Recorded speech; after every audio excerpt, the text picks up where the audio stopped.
Hello बच्चों, स्वागत है आप सभी का हमारे YouTube channel study for student में। एक बार फिर से त्रिभुज में हम आज माध्यिकाएं पढ़ेंगे। त्रिभुज की माध्यिकाएं क्या होती हैं, ठीक है। इस वीडियो में त्रिभुज में तीन ये अलग अलग रेखाएं हमने खींच रखी हैं, इन्हें माध्यिका कहते हैं। त्रिभुज की माध्यिका है ए एल त्रिभुज की माध्यिका है, सी एम त्रिभुज की दूसरी माध्यिका है और बी के त्रिभुज की तीसरी माध्यिका है। यानी किसी एक त्रिभुज में कुल तीन माध्यिकाएं खींची जा सकती हैं। अधिकतम एक त्रिभुज में अधिकतम कुल कितनी माध्यिकाएं खींची जा सकती है? तीन माध्यिकाएं खींची जा सकती हैं, ठीक है। तो ये तीन माध्यिकाएं हमने आपको दिखाई हैं। माध्यिका क्या होती है सबसे पहले वो जान लेते हैं वीडियो में। माध्यिका हम तब कह सकेंगे किसी भी रेखा को जब किसी शीर्ष बिंदु से यानी किसी कोण से सामने वाले भुजा को समद्विभाजित करने वाली रेखा खींची जा सके। यानी अगर हम ए एल को माध्यिका कहेंगे तो ए एल हमारी रेखा जो है बी सी को समद्विभाजित करेगी, यानी बी सी को अर्धक करेगी। अगर ए एल बी सी को अर्धक कर रही है तो इसका मतलब ए एल जो है एक माध्यिका होगी त्रिभुज की। यानी शर्त यही है, यदि ए एल भुजा बी सी को समद्विभाजित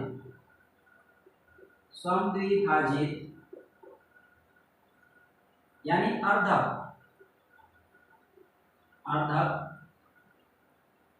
करती है,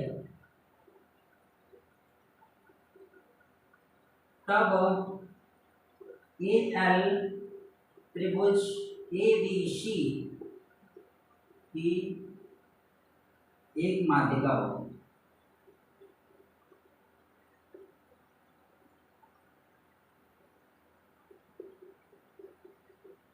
ठीक है, ये शर्त है। यानी त्रिभुज की जब हम माध्यिका किसी रेखा को कहते हैं तो इसका ये मतलब हो जाता है कि त्रिभुज के सामने वाले कोण से सामने वाले भुजा को अर्धक करने वाली रेखा होनी चाहिए। यानी त्रिभुज के किसी भी कोण से उसके सामने वाले भुजा को अगर अर्धक करती है कोई रेखा तो इसका मतलब है कि वो रेखा उस त्रिभुज की माध्यिका होगी। जैसे यहाँ पे हमने शर्त रखा, अगर माध्यिका है तो यही एक शर्त होगा जो सबसे ज्यादा जरूरी होगा, ठीक है। तो त्रिभुज में कुल तीन माध्यिकाएं हैं। अगर हम सी एम को दूसरी माध्यिका मानते हैं तो इसका मतलब सी एम जो सामने वाले भुजा ए बी है इसको अर्धक करेगी और तभी हम माध्यिका कह सकते हैं। अर्धक करने का मतलब ये हो जाता है कि यह इसका माध्य बिंदु होगा। यानी बीसी का माध्य बिंदु यल हो जाएगा, ए बी का माध्य बिंदु यम हो जाएगा और ए सी का माध्य बिंदु के हो जाएगा। अगर ऐसा हो पाता है तो इसका मतलब है कि ए एल बी सी को अर्धक करेगी, यानी ए एल जो है वो बी सी को अर्धक करेगी और बी सी को जब अर्धक करेगी तो इसका मतलब ए एल जो है त्रिभुज ए बी सी की एक माध्यिका हो जाएगी, ठीक है। उसी प्रकार से आगे चले, अगर यहाँ पे यम जो है ए बी का मध्य बिंदु है, यम जो है अगर ए बी का मध्य बिंदु है इसका मतलब है कि ए बी जो आपका सी एम रेखा है वो ए बी को समद्विभाजित कर रहा है यानी अर्धक कर रहा है। इस तरीके से सी एम भी एक प्रकार से त्रिभुज की दूसरी माध्यिका हो जाएगी, ठीक है। उसी तरीके से तीसरा भी देख लेते हैं। अगर के एसी का मध्य बिंदु है तो इसका मतलब है कि के पर मिलने वाली जो एक रेखा बी के है यह भुजा एसी को अर्धक कर रही है यानी समद्विभाजित कर रही है। ऐसी दशा में बी के जो होगी त्रिभुज की तीसरी माध्यिका हो जाएगी। यानी त्रिभुज की कुल तीन माध्यिकाएं खींची जा सकती है, लेकिन शर्त हम जो आपके सामने रखे हैं वही शर्त होनी चाहिए किसी भी माध्यिका के लिए, ठीक है। और आगे चलते हैं थोड़ा।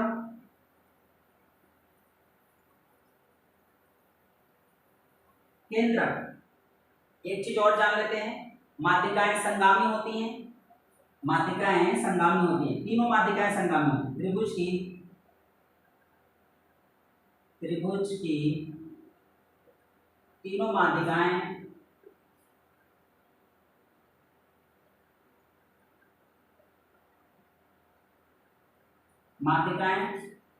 संगामी होती हैं।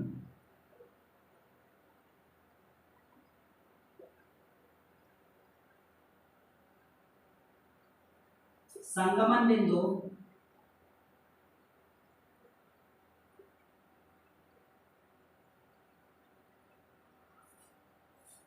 त्रिभुज का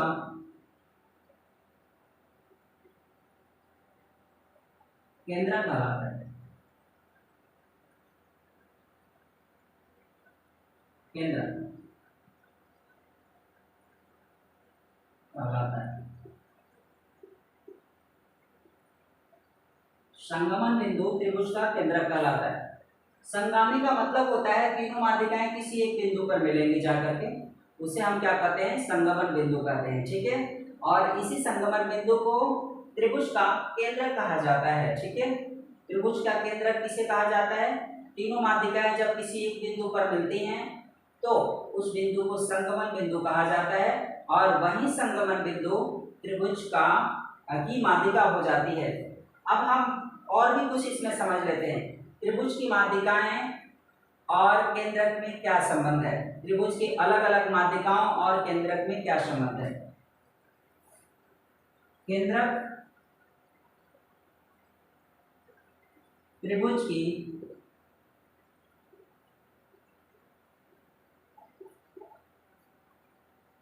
अलग अलग माध्यिकाओं को,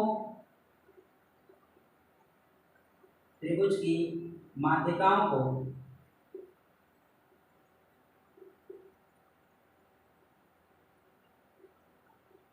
दो संबंधे एक के अनुपात में विभक्त करती हैं, में बांटती।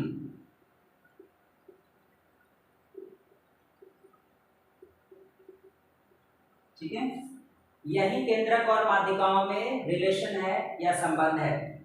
त्रिभुज के भीतर जो केंद्रक बन रहा है, एक केंद्रक अलग अलग माध्यिकाओं यानी हर एक माध्यिका को दो संबंधे तीन के अनुपात में विभक्त करती है या डिवाइड करती है या अलग करती है। जैसे कि हम इसको और दूसरी भाषा में समझाएं तो एक माध्यिका आप ले लीजिए एल, एल आपकी एक माध्यिका है, इसके दो भाग हैं। दो भाग कौन कौन से हैं, ओ ए और ओ एल।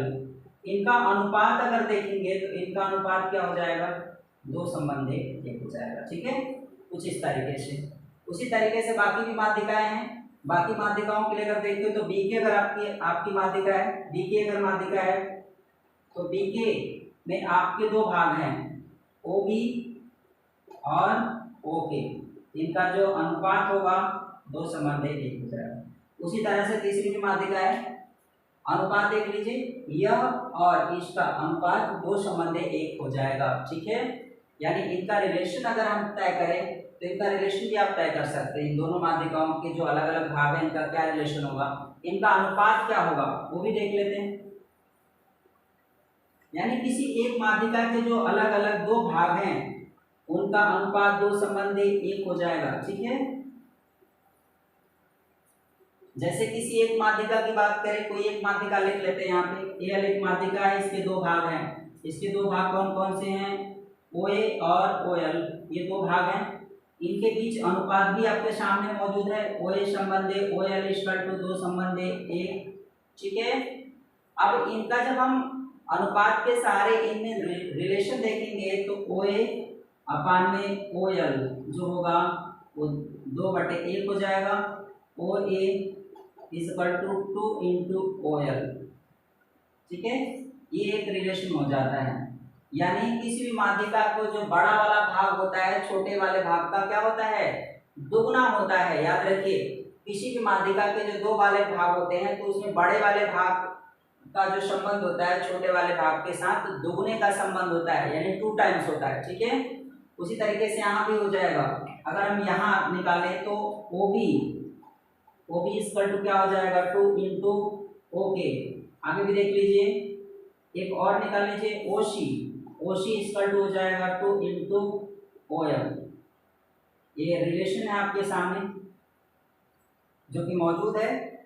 यानी किसी भी माध्यिका के जो दो भाग होते हैं, केंद्रक के द्वारा जो दो अलग अलग भाग होते हैं, उसमें बड़ा वाला माध्यिका का भाग छोटे वाले माध्यिका का क्या होता है, दुगना होता है। ठीक है, ये आपको याद रखना है, ये आपके सामने रिलेशन है। ठीक है, अगर मैं ये कहूँ कि इस बड़े वाले माध्यिका के साथ छोटे छोटे अलग अलग भागों का रिलेशन क्या होगा तो क्या तय करेंगे, चलिए वो भी देख लेते हैं। इतना तो क्लियर है आपको, इसमें और भी देख लेते हैं। अगर हम इनको जोड़ दें तो क्या मिलेगा, अगर हम इनको जोड़ दें तो क्या मिलेगा। अगर हम ये जानते हैं कि ओ ए और ओ एल का रिलेशन इस तरीके से है, अगर हम इनको जोड़ के निकालें ए एल की बात करें तो ए एल इक्वल टू क्या हो जाएगा, ए एल इक्वल टू हो जाएगा ओ ए प्लस ओ एल, ठीक है, यही होता है। अब इनका हम अनुपात जोड़ देते हैं, अनुपात जोड़ेंगे तो 3 हो जाएगा, ठीक है। अगर मैं ये कहूँ कि पूरी माध्यिका का ओ ए के साथ क्या रिलेशन है, तो ओ ए अपान में ओ ए एल जो होगा वो हो जाएगा, ओ ए का क्या हिस्सा है, ये वाला हिस्सा ओ ए है, तो 2/3 हो जाएगा, ठीक है। एक सीधा रिलेशन है, यानी इनका अगर अनुपात देखें तो ओ ए एल का अनुपात 2/3 हो जाता है, ठीक है। उसी तरीके से ओ एल का देखें, ओ एल अपान में ए एल जो होगा वो आपका 1/3 हो जाएगा, जिसके बाद आप इसे लिख सकते हैं ओ एल अनुपात ए एल इक्वल टू 1/3, ठीक है। आप इसे समझिए, अच्छे से समझिए कि क्या किया जा रहा है, क्योंकि यहाँ पे थोड़ा सा टफ लग रहा है आपको, लेकिन आप समझेंगे तो मुझे लगता है अच्छे से क्लियर हो जाएगा। एक और देख लेते हैं, दूसरी माध्यिका लेके देख लेते हैं, दूसरी भी माध्यिका ले लेते हैं, यहाँ पे थोड़ा क्लियर होना ज्यादा जरूरी है। दूसरी माध्यिका आप बी के ले लीजिए, दूसरी माध्यिका आप बी के, इसके भी 2 भाग हैं, ओ बी और ओ के, तो इसमें भी 2 संबंध है, एक का अनुपात है। अगर हम इनकी बात करें तो बी के इक्वल टू क्या होगा, तो ओ बी प्लस ओ के हो जाएगा। अब इनको जोड़ दीजिए तो 2 + 1 = 3, वही वाला रिलेशन हो जाएगा। अब हम ओ बी और बी के में अगर रिलेशन देखें तो ओ बी अपान बी के इक्वल टू हो जाएगा, ओ बी का यही होगा ये वाला भाग 2/3, यानी इनका अनुपात जब देखेंगे तो ओ बी अनुपात बी के जो होगा वो 2/3, या इसका उल्टा भी कर सकते हैं, बी के अनुपात ओ बी इक्वल टू 3/2। अगर इधर इधर उल्टा कर रहे हैं, इधर उल्टा करेंगे तो इधर भी उल्टा कर दीजिए। अब उसी तरीके से ओके और बी के में क्या रिलेशन हो जाएगा, ओके अपान बी के जो होगा वो आपका हो जाएगा, ओके का 1 है और बी के हमारा 3 है। इसमें रिलेशन अगर देखेंगे तो ओके रेशियो बी के इक्वल टू 1/3, यानी बी के अनुपात ओ के, उल्टा कर दीजिए, इसको उल्टा करेंगे तो इधर भी उल्टा कर दीजिए, ठीक है। कुछ इस तरीके से आप इसे सॉल्व करके आप माध्यिकाओं के अलग अलग भागों का अनुपात निकाल करके आप देख सकते हैं और तय कर सकते हैं। ये रिलेशन आपके साथ फार्मूला भी है, एक प्रकार का संबंध भी है, फार्मूला भी है। आगे चल के अगर क्वेश्चन इसमें सॉल्व करने की बारी आएगी तो ये माध्यिकाएं और इनका जो संबंध आपस में हम यहाँ पे बता रहे हैं ये बड़ा काम आता है। फिलहाल के लिए आपको इस वीडियो में हम इतने ही बताने वाले, माध्यिकाओं के बारे में हमने बताया, केंद्रक बताया, माध्यिकाओं के जो केंद्रक हैं उनका रिलेशन माध्यिकाओं के साथ क्या है, वो सभी चीजें हमने आपको इस वीडियो में क्लियर किया। आपके पास अगर बुक होगा उसमें सब माध्यिकाएं अगर मौजूद होंगी, केंद्रक दिए होंगे, आप उसे देखेंगे आपको बहुत अच्छे से क्लियर हो जाएगा। फिलहाल अगर वीडियो अच्छा लगा हो तो इसे लाइक करें, ज़्यादा से ज़्यादा लोगों में शेयर करें ताकि केंद्रक और माध्यिकाओं के बारे में उन्हें अच्छे से जानकारी हासिल हो सके, और चैनल को जरूर सब्सक्राइब करें, बेल आइकन दबाएं ताकि आने वाले वीडियोस की नोटिफिकेशन कुछ इसी अंदाज में हम त्रिभुज से रिलेटेड बहुत कुछ अभी जानकारी बाकी है जो हम एक एक करके आप लोग को देते रहेंगे। फिलहाल के लिए इतना ही, धन्यवाद, गुड नाइट।